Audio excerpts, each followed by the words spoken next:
El Hadj Amadou Samb, je suis chargé de projet à Enda Lead Afrique francophone.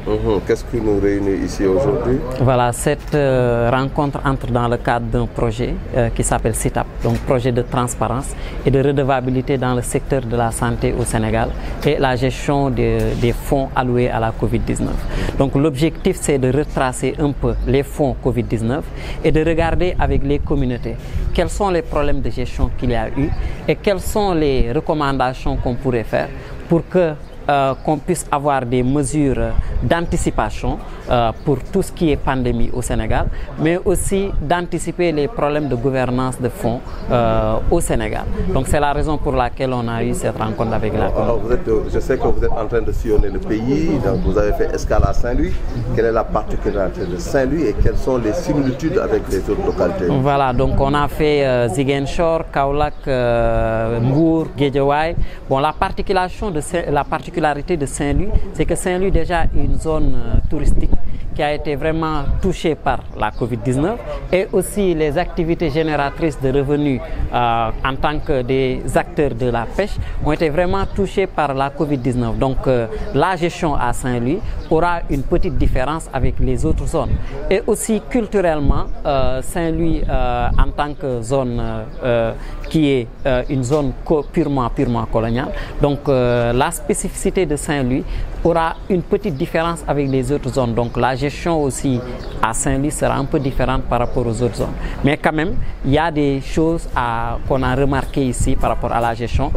Par exemple, la gestion avec les chefs de quartier qui ont été impliqués avec les Badianou Gox, les conseils de quartier qui ont été créés à Saint-Louis. Donc ça a un peu permis une meilleure distribution des denrées et aussi des masques et autres commodités.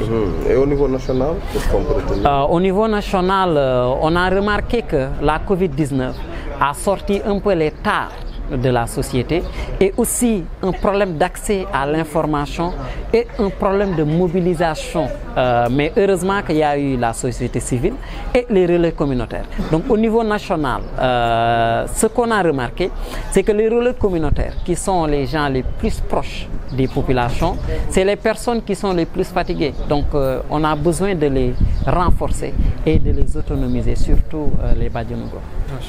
Très bien. Alors, lan moo leen indi Ndar bu mel ne yéen a ngi wax mbirum Covid-19 yéen a ngi wër Sénégal wër képp alors lan ngeen gis ci Ndar loo xam ne mën nañ ko méngale ak li nga xam ne moom ngeen gis au niveau national. Voilà, Ndar seetlu na ni Ndar du xaw yam ak yeneen dëkk yi parce que Ndar zone touristique la Covid-19 bi ni mu dalee ci Ndar gën naa metti par rapport ak yeneen zones yi parce que zone la boo xamante ni pêche la ñuy dundee ak tourisme te xam na ni Covid-19 ba mu amee tourisme dafa sooke woon trop ci Ndar donc moo tax bi nu ñëwee Ndar seetlu nañ ni Covid-19 bi gestion bi xaw na wuteeg yeneen zones yi mais nag heureusement ba forum civil ak société civile yi nga xamante ni local ñi ngi nekk ci dëkk bi ak bàjjanu gox yeeg relais communautaires yi seen taxawaay am na solo trop et on a vu que ñi nga xamante ni ñooy autorités locales yi ak ñi nga xamante ni mooy population yi relation bi ñu gis fii nii néew na looy gis relation mel noonu ci yeneen zone donte am na yu ñu war a jooyanti mais loolu remarqué nañ ko fi lu am solo. Forum civil Forum civil nekk organisation buy travailler dans la société civile di liggéey ak Enda Tiers Monde donc Enda Tiers Monde mooy entité bi nga xam ni moo ñu indi fii nii di liggéey ci wàllum gouvernance bu mucc ayib voilà.